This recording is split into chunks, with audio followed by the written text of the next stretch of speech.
ڕاگەیاندنی حزبی کۆمۆنیستی ئێران بە بۆنەی ڕۆژی جیهانی کرێکار. لە سەروبەندی 1 ئەیار ڕۆژی جیهانی کرێکار داین. چینی کرێکاری ئێران لە بارودۆخێکدا بە پێشوازی ئەم ڕۆژە مەزنە جیهانیەوە دەچێت کە گوشارە ئابوووریەکانی سەرچاوەگرتوو لە بێکاری بەربڵاو، هەڵاوسانی لە ڕادەبەدەر، حەقدەستی کەمتر لە هێڵی هەژاری و بارودۆخی نالەباری کار ژیانی لە کرێکاران و بنەماڵەکانیان تاڵ کردووە.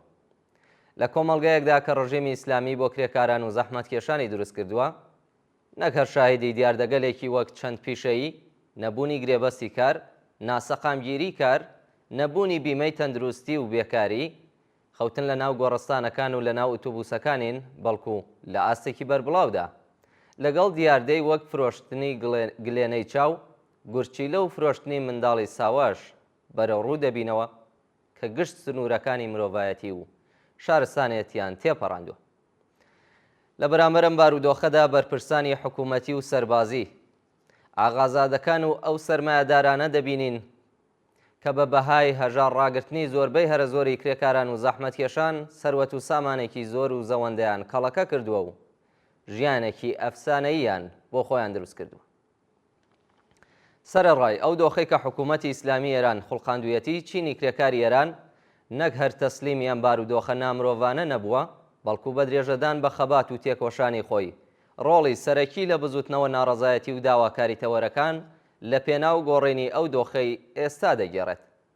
مانگرتن و ناڕەزایەتیەکانی کرێکارانی نێشەکەری حەفتەپە، فولاد، بەشە جیاوازەکانی پیشەسازی نەوت و پێترۆشیمی، ڕێگەی ئاسن و هەروەها ناڕەزایەتیەکانی خانەنشینان، دادخوازان، مامۆستایان و پەرستاران و خەباتی بەرچاوی ژنان لەم ساڵانەی دواییدا نمونەی بەرچاوی ئەم بزوتنەوە ناڕەزایەتیان.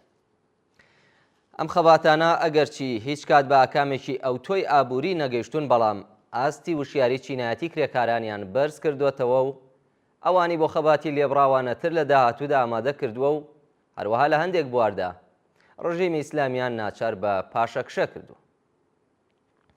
گرنگی خەباتی ئێستای چینی کرێکاری ئێران لەوەدایە کە لەسەر بەستێنی گۆڕانکاریەکی سیاسی و کۆمەڵاتی بەرفراوانتردا بەردەوامە. ئەم خەبات و ناڕەزایەتیانە لە درێژەی ئاخێزی شۆڕش گێڕانەی ژن ژیان ئازادیدا لە ئارادایە و داخوازی ئابوووریەکانی کرێکاران لەگەڵ داخوازیە سیاسی و کۆمەڵایەتیەکانی چین و توێژە ناڕازیەکانی کۆمەلگا ئاوێتەی یەکتر بووە. لە بارودۆخێکدا کە کۆماری ئیسلامی هەر چەشنە ڕەخنە و ناڕەزایەتیەک وەک هەڕەشە بۆ سەر دەسەڵاتەکەی دەبینێت، هەر بزافێکی ناڕەزایەتی کرێکاری بەکردەوە دەبێتە خەباتی سیاسی لە دژی ڕەژیم.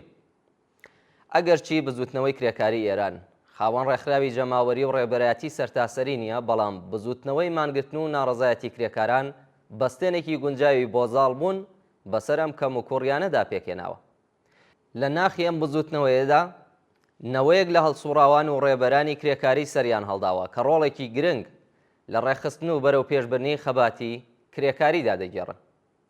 کرێکاران لە ڕەوتی ئەم خەبات و ناڕەزایەتیانەدا و لە ڕووبەڕووبوونەوە لەگەڵ خاوەنکاران و دەوڵەت بەو ئاگاییە دەگەن کە بۆ دەستەبەرکردنی ژیانێکی شایستەی مرۆڤ نەک هەر دەبێت لە کۆماری ئیسلامی تێپەڕبن، بەڵکو دەبێت پەیوەندیە سیاسی و چینایەتیەک زاڵەکانیش بگۆڕن.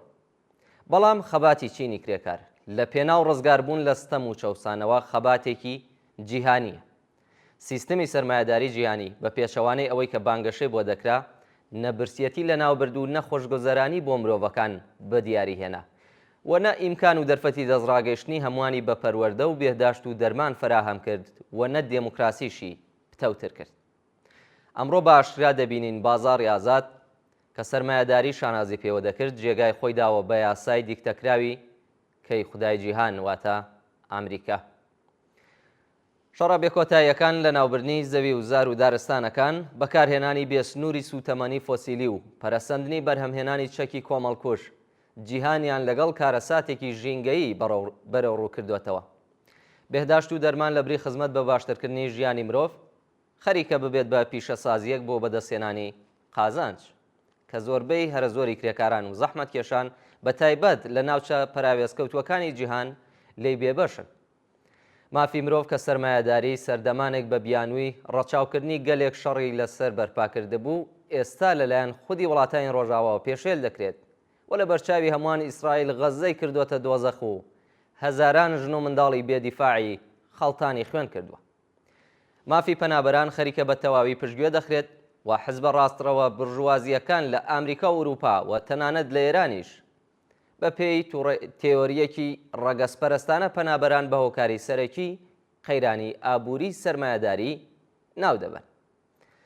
ژنان، کەمینەکان و نەتەوە ژێردەستەکان هەرچی زیاتر کەوتونەتە ژێر گوشار و سەرکوتکردن و لە خەباتێکی بەردەوامدان لە پێناو بەرگریکردن لە دەستکەوتەکانی تا بەئێستایان. کێبڕکەی جەمسەرەکانی سەرمایەداری و ئەو شەڕە بازرگانیەی کە دەستیان پێکردووە گۆی زەویان هەرچی زیاتر بۆ دانیشتوانەکەی نائەمن کردووە. لە بەرامبەر ئەم ڕادەیە لەستەم نایەکسانی و کارە ساتانەدا کە سەرمایەداری خوڵقاندوویەتی خەبات و تێکۆشانی بەرفراوان لە حاڵی شکڵگرتندایە. لە ئەمریکا ملیێنان کەس لە دژی سیاسەتەکانی وەلگاریشی دەسەڵاتدار دەستیان داوەتە ناڕەزایەتی و خۆڕاگری. لە ئەوروپا ڕەوتە چەپ و کۆمۆنیستەکان خەریکن خۆیان بۆ خەبات و خۆڕاگری ئامادە دەکەن. لە تورکیا خەبات لە دژی ئەردۆغانی دیکتاتۆر کەوتۆتە ڕێ. لە ئێران ئاخێزی شۆڕژگێڕانەی ژن ژیان ئازادی لە بوارە جیاوازە سیاسی و کۆمەڵایەتیەکاندا بەردەوامە. لە بارودۆخێکدا کە کرێکاران لە سەرتاسەری جیهان و لە ئاستێکی گشتیدا لەگەڵ کێشە و ئالنگاری هاوشێوە بەرەو ڕوودەبنەوە، تەنها بە یەکێتی و هاوپشتی نێونەتەوەی دەتوانرێت هێرشی کۆنەپەرستی سەرمایەداری جیهانی بۆ سەر ماف و ئازادی و دەستکەوتەکانی چینی کرێکار تێک بشکێنرێت. ئێمەش لەم گۆشەیەی جیهانەوە لە ڕۆژی جیهانی کرێکاردا هاوپشتی و هاوخەباتی خۆمان لەگەڵ کرێکاران و خەڵکی هەژار و زەحمەتکێش لە سەرتاسەری جیهان ڕادەگەێنین و لەسەر پێویستی یەکگرتووی و هاوپشتی جیهانی کرێکاران جەخت دەکەینەوە. ئێمە خوازیاری کۆتایی هێنان بە میلیتاریزم، شەڕخوازی، سیاسەتی داگیرکاری، کوشتاری بە کۆمەڵی خەڵکی بێدیفاعی غەزە لەلایەن دەوڵەتی جەنایەتکاری ئیسرائیل و کۆتایی هێنان بە دەستێژی و داگیرکاری ڕووسیا بۆ سەر ئۆکراین و هەروەها وەستانی شەڕی ئۆکراینین کە زیاتر لە 1 ملیۆن مرۆڤی لەناو بردووە و وڵاتێکی خستۆتە ناو ئاگر و خوێنەوە. ئامانجی کۆتایی خەباتی چینی کرێکار بریتیە لە بنیاتنانی کۆمەڵگایەکی سوسیالیستی کە تێیدا سەرجەم مرۆڤەکان ئازاد و یەکسان و لە خۆشگوزەرانی دابژین. کاری کرێگرتە هەڵبوەشێنرێتەوە و چەوسانەوەی مرۆڤ بەدەستی مرۆڤ کۆتایی پێبێت. لاوە کۆمەڵگایەکدا ئامانجی بەرهەمهێنان نەک بەدەستهێنانی قازانج بەڵکو بریتی دەبێت لە دابینکردنی پێداویستیەکانی مرۆڤ و کار لە دۆخی ناچاریەوە دەبێت بە کارێکی دڵخوازانە لە ڕووی هەستکردن بە بەرپرسیارەتی بەرامبەر بە کۆمەڵگا. بەڵام گەشتن بەم ئامانجا پێویستی بە بەشداری چالاکانەی چینی کرێکار هەیە لە شۆڕشێکی کۆمەڵایەتیدا. شۆڕشێک کە تیایدا جەماوەری ژن و پیاوانی کرێکار هاوپەیمانەکانی خۆیان سەبارەت بە ڕەوابوونی ویست و داخوازی و سیاسەتەکانیان بە قەناعەت بگەێن و لەم ڕێگەیەوە ڕۆڵی سەرەکی بگێڕن. ئێمە دەزانین کە ئیمکانی گەیشتن باوە کۆمەڵگایەک بە ڕووخاندنی شۆڕژگێڕانەی کۆماری ئیسلامی فراهم دەبێت، بەڵام لە هەمان کاتدا پێویستە بە مەبەستی ڕێگریکردن لە تێداچوونی جەستەی و دەرونی کرێکاران لە سەروبەندی ڕۆژی جیهانی کرێکاردا جارێکی تر لەسەر هەنووکەیترین داخوازیەکانی چینی کرێکار جەخت بکرێتەوە کە بریتین لە زیادکردنی حەقدەستەکان بە ڕێژەیەکی ڕاستەقینە و گونجاو لەگەڵ تێچووی سەبەتەی بژێوی بنەماڵە. دابینکردنی شوێنی نیشتەجێبوونی هەرزا و گونجاو بۆ کرێکاران، باشترکردنی خزمەتگوزاری تەندروستی و دەرمان و بیمەی کۆمەڵایەتی، ئازادی مانگرتن و ڕێخستن، ئازادی خێرا و بێشەرت و مەرجی سەرجەم هەڵسوڕاوانی کرێکاری و زیندانیانی سیاسی و هەڵوەشاندنەوەی سزای ئەعدام، یەکسانی تەواوی ژن و پیاو و بەهرەمەندبوون لە مافی یەکسان بۆ کاری یەکسان، دابینکردنی بیمەی بێکاری بۆ کرێکارانی لە سەرکار و بێکار، هەژمارکردنی کاری ناوماڵی ژنان وەک کار و لە چوارچێوەی یاساکانی کاردا، کۆتایی هاتنی هەڵاواردنی ڕەگەزی لە شوێنی کار و هەڵوەشانەوەی سەرجەم ئەو یاسایانەی کە دەسڕاگەیشتن بە هەڵبژاردننی ئازادانەی کار سنووردار دەکات و هەروەها قەدەغەکردنی کاری منداڵان. لە سەروبەندی ڕۆژی جیهانی کرێکاردا بە نوێکردنەوەی پەیمان لەگەڵ ئامانجەکانی چینی کرێکار بڕیاری خۆمان بۆ خەبات لە دژی هەژاری، هەڵاواردن، نایەکسانی، گەندەڵی، ئاپارتایدی ڕەگەزی، زەوتکردنی ئازادیە سیاسیەکان، سەرکوت، زیندان، ئیعدام و خەباتی بێوچان لە پێناو بنیاتنانی کۆمەڵگایەکی سوسیالیستی کە بەدەستی بەهێزی چینی کرێکار ممکن دەبێت ڕادەگەێنین. حزبی کۆمۆنیستی ئێران وێڕایی پیرۆزبایی هاتنی یەکی ئەیار لە سەرجەم کرێکاران ڕێز دەگرێت لە هەوڵ و تێکۆشانی بوێرانە و ماندوونە ناسانەی ڕێکخەرانی مانگرتن و ناڕەزایەتیە کرێکاریەکانی ئەو ساڵە دژوار و ئاستەمەی کە تێپەڕمان کرد.